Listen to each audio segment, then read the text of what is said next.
पिछले 2 अंकों में हमने देखा भारत के सबसे दूर दराज क्षेत्रों में से एक लाहौल स्पीति को, यहाँ के लोगों को, उनकी जिंदगी को, उनकी चुनौतियों को, उन इलाकों को जो साल के 5 महीने पूरी तरह देश से कट जाते हैं, ढक जाते हैं 20-20 फीट ऊंची बर्फ की चादर से, पर बावजूद इसके वो हंसकर जिंदगी जी रहे हैं, उन कठिनाइयों से लड़ रहे हैं जिन्हें शहरों में रहने वाले लोग शायद कभी न समझ पाएं।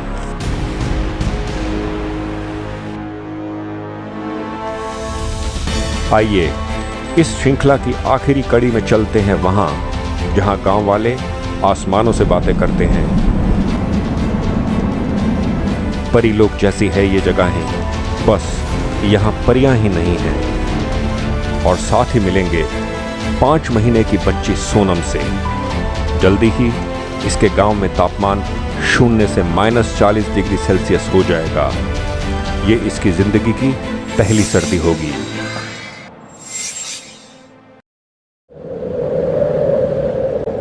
गहरे नीले गगन के नीचे ये ऊंचे हिमालय के पहाड़,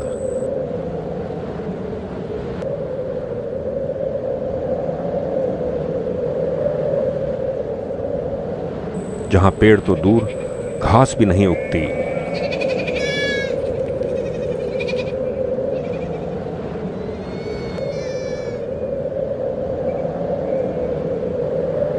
पर यह पूरा इलाका, स्पीति का इलाका, है बहुत दिलकश। पहली नजर में स्पीति बिल्कुल लद्दाख जैसी ही दिखती है, पर असल में है नहीं।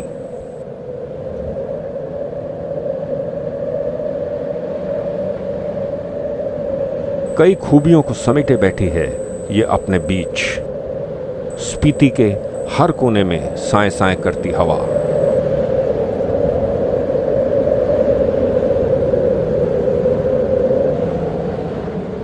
इससे जुगलबंदी कर रही है स्पीति नदी की कलकल।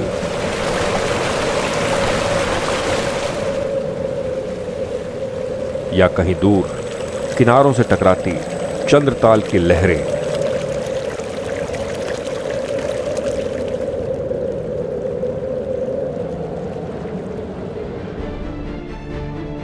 पर हम चुनौतियों की भी तो बात कर रहे हैं। इनसे रूबरू होने के लिए निकलना पड़ेगा स्पीति के सबसे बड़े कस्बे काजा से बाहर। काजा में सब सुख सुविधाएं मौजूद हैं, इसलिए कठिनाइयां यहां नहीं दिखती। तो कहां दिखती हैं वो? चलिए चलते हैं काजा से बाहर।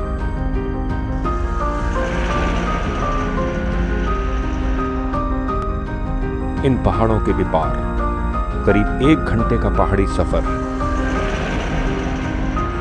इसे तय करने के बाद हम पहुंचे हैं इस कॉमिक गांव में।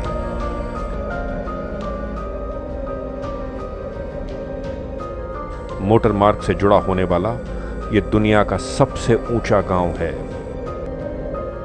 समुद्र तल से 15,027 फीट ऊंचा।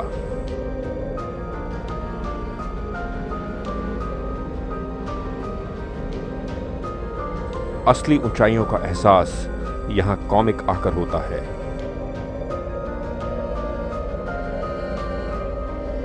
साथ ही जिंदगी से 2-2 हाथ करते यहां रहने वालों के दर्द का भी।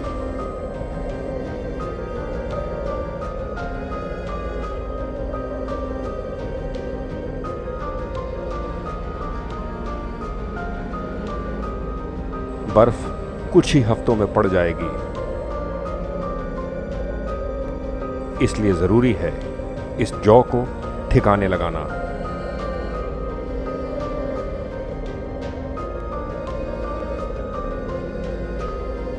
बात करने की फुर्सत भी नहीं है इन किसानों को।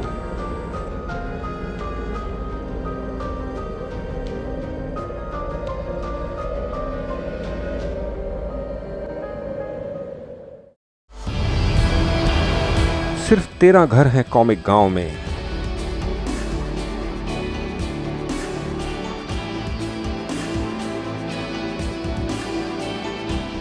और आबादी 100 से कम।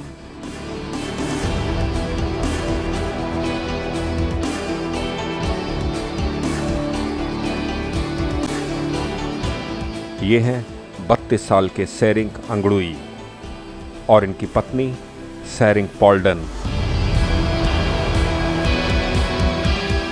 साथ में इनकी 5 महीने की बच्ची सोनम।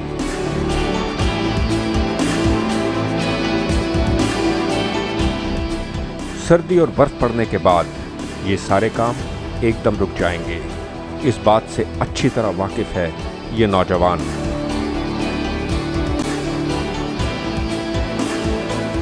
प्यार है सेरिंग को अपने इस गांव से। हालांकि यहां जीना कितना मुश्किल और जोखिम भरा है, इसकी भी एक लंबी लिस्ट है इनके पास। कठिनाई तो बहुत सारी है। जैसे बिजली का हो गया सर्दियों में, पानी का हो गया, रोड का हो गया। अच्छा, बिजली नहीं आती? बिजली विंटर टाइम में नहीं जी, बिल्कुल भी नहीं। बिल्कुल भी नहीं। कई बार तो कुछ 2-3 महीने तो टोटली नहीं। 2-3 महीने? 2-3 महीने, क्योंकि स्नोफॉल की वजह से ये सारे तारे टूट जाते हैं, फिर उसे जोड़ नहीं पाता बर्फ़ की वजह से, फिर सारे रोड से कट जाते हैं। फिर यहाँ से काज़ा तक हम याक में ले जाते हैं, याक में बिठा के सारे गाँव वाले मिल के ये काज़ा तक छोड़ देते हैं, फिर काज़ा से आगे रेफ़र कर देते हैं। क्योंकि बाई रोड के साइड जाते हैं, क्योंकि ऊपर तो सारे बर्फ़ इकट्ठे हुए होते हैं। फिर शुरू में एक दिन तो उस बर्फ़ को आदमी पैदल जाके फाड़ते हैं, फिर दूसरे दिन याक ले जाते हैं बिठा के। हाँ जी, अगर कम बर्फ़ पड़ा कुछ आधा 1 फुट का तो पीडब्ल्यूडी वाले डिपार्टमेंट खोल देते हैं। 1.5-2 फुट बढ़ गया तो फिर नहीं खोलते, फिर पूरा अप्रैल में ही इकट्ठे खोलेंगे, क्योंकि 5-1 महीने का सीज़न रहता है, उसके बाद बर्फ़ से ढके रहते हैं, तभी लोग कुछ कर नहीं पाते। जैसा कि हम पहले भी बता चुके हैं, स्पीति में ज्यादातर लोग बौद्ध धर्म को मानते हैं। ये मठ इनको अलग तरह की ऊर्जा देते हैं।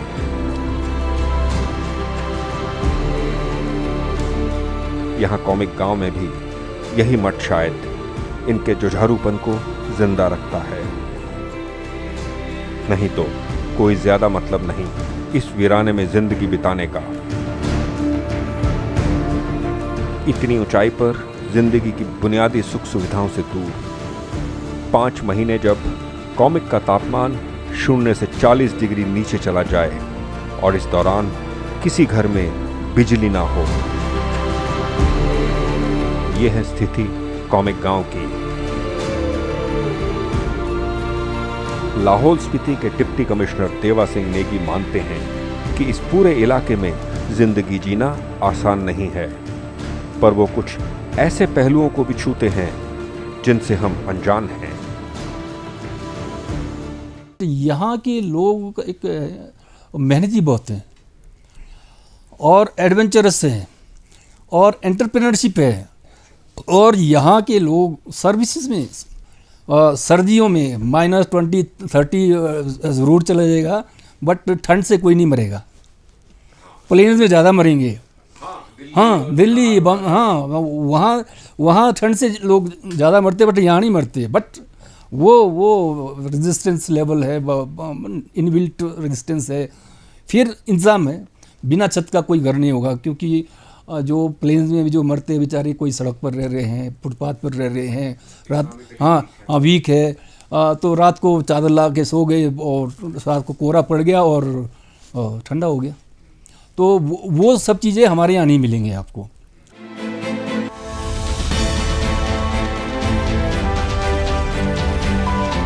कॉमिक की ही बगल में है एक और आसमान छूता गांव हिक्किम।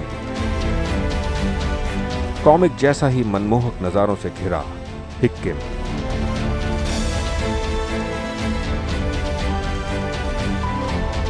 लेकिन यह गांव पर्यटकों में बहुत लोकप्रिय है। इसकी वजह है ये दुनिया की सबसे ऊंचाई पर मौजूद डाकघर। शहरों में डाकघर चाहे अपनी चमक खोते जा रहे हों, पर यहां इतनी ऊंचाई पर ये कौतूहल पैदा करता है।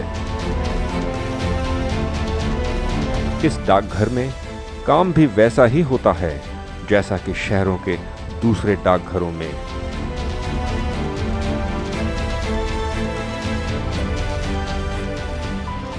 हिक्किम में और कोई आए न आए, बाइकर्स जरूर आते हैं।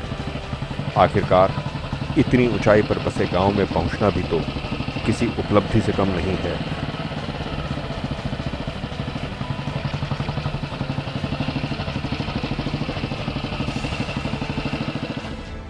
अब जैसे इन्हें ही लें, राजस्थान से अपनी बाइक्स चलाते हुए ये दोस्तों की टोली आ पहुंची है हिक्किम। खुश हैं ये लोग और स्पीति के इस इलाके में पहुंचकर काफी उत्सुक भी। मैं बीकानेर राजस्थान से आया हूँ। अच्छा। ऑल द वे ड्राइव करके आया हूँ and I am a geologist. Geologist. I am a geologist. तो मैं थोड़ा बहुत माउंटेन्स के बारे में नॉलेज मेरा गेन करता रहता हूँ। अच्छा। तो पहले मैं ले जाके आया था सर, खारदुंगला 2 बार जाके आया, नेक्स्ट स्पीति। जो नेचर है वो वर्जिन है बेसिकली अभी, और जो स्काई का कलर हमें दिखाई देता है ऐसा शायद किसी सिटी पे दिखाई नहीं देता है। अच्छा। जो स्काई का ब्लूइश कलर है ऐसे लगता है जैसे फिल्मों में देखा है ब्लूइश, ऐसा और कहीं दिखाई नहीं देता है। अगर आप दिल्ली में देखें तो वो ग्रेइश कलर दिखाई देगा। बिल्कुल।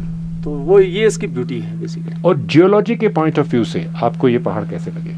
सर जियोलॉजी के पॉइंट ऑफ व्यू से वैसे तो हिमालय जो है that is the youngest mountain and it has got a varied geology. Tertiary period का बना हुआ है ये, यंगेस्ट माउंटेन है। इसके अंदर डिपॉजिट्स जो है वो सेडिमेंट्री डिपॉजिट्स हैं मोस्टली।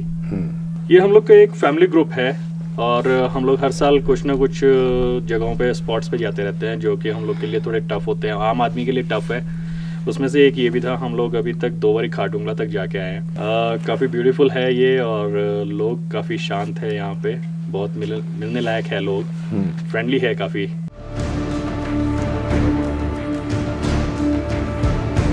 हिक्किम गांव की आबादी भी 100 से कम है। इनकी समस्याएं भी लगभग वही हैं जो आसपास के दूसरे गांवों की। छोटी छोटी चीज़ें लेने के लिए यहाँ पे दुकान वगैरह है नहीं, नीचे जाना पड़ता है दूर काजा तक। ठंड तो बहुत होती है पर घर में आग जला के फिर घर में जो गलीचा वगैरह बना के फिर टाइम पास करते हैं। कोई अगर बीमार हो गया तो कैसे लेके जाएंगे? बीमार हो जाए तो वैसे तो छोटा मोटा तो गांव में ही ट्रीटमेंट हो जाता है। हाँ बस अगर ज़्यादा सीरियस हो जाते तो फिर यहाँ से काजा उतारना पड़ता है ना, काजा हॉस्पिटल में। उधर कॉमिक गांव में सेरिंग अपने घर में है। सुबह से ही काम में लगे थे, अब कुछ देर पत्नी और बच्ची के साथ सुस्ता रहे हैं।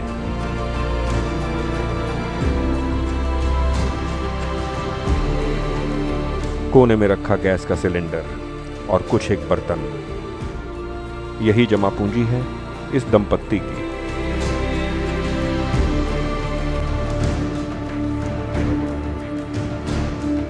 पर फिर भी जिंदगी से बहुत ज्यादा नाराज नहीं दिखते ये। ऊंचाइयों में बसे इन गांवों में बड़ी दिक्कत है सिंचाई के पानी की। बारिश यहां ना के बराबर होती है। ऐसे में सिंचाई के पानी का अभाव हर किसान को खलता है। मेन तो सिंचाई के पानी का खेत है लोगों के पास, सिंचाई के लिए पानी नहीं है क्योंकि हमारे पास यहाँ ग्लेशियर वाला पानी है ही नहीं। जो भी पानी है स्प्रिंग वाटर है और काफ़ी पिछले 6-7 साल से बर्फ़ पड़ ही नहीं रहा है, तो उससे सारे स्प्रिंग्स कम हो रहे, सूख रहे हैं। कुछ तो सूख गए, कुछ कम हो गए। बर्फ कम पड़ रही है। बर्फ़ कम हो रही है। जैसे पहले 4-5 फुट होती थी, आजकल 1.5-2 फुट।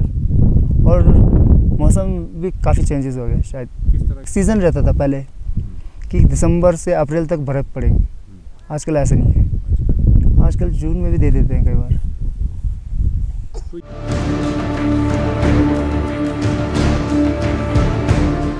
कॉमिक और हिक्किम के पास ही एक और दिलकश गांव है, लांगजा।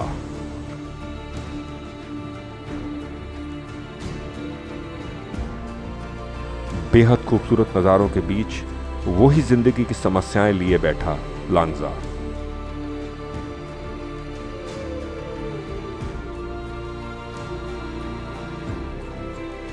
कुछ ज्यादा कर भी नहीं सकते यहां रहने वाले। इन वीरान सन्नाटों में लिप्त घाटियों में इनकी आवाज दूर तक जा भी तो नहीं पाती।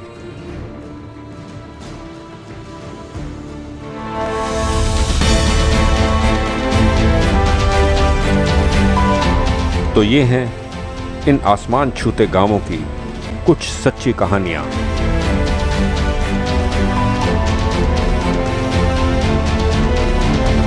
दर्द और सुकून का अनोखा मिश्रण देखने को मिलता है यहां।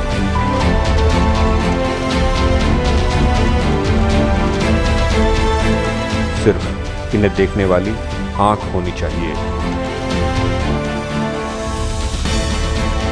ऊंचाइयों पर बसे इन गांवों से दूर जाने का मतलब है नीचे स्पीति घाटी में उतरना।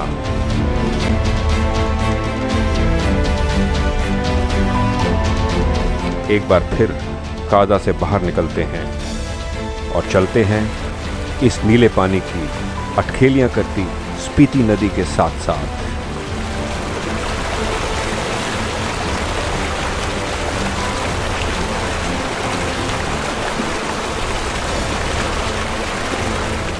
वो गांव तो पीछे छूट गए, पर उनका एहसास अभी बाकी है।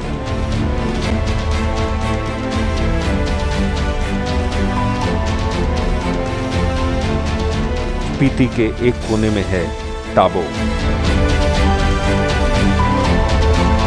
इस पूरे इलाके का सबसे हरा भरा क्षेत्र। और टाबो के ये सेब के बगीचे, यहां ये ऐसे दिखते हैं मानो रेगिस्तान में गुलाब का फूल।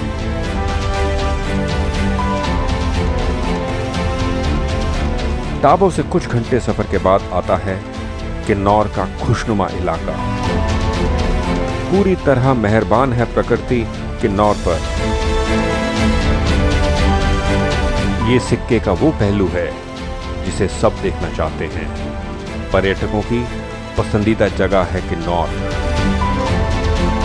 लेकिन दूर पहाड़ों पर जो गांव हम पीछे छोड़ आए हैं वो भी नहीं भूलते।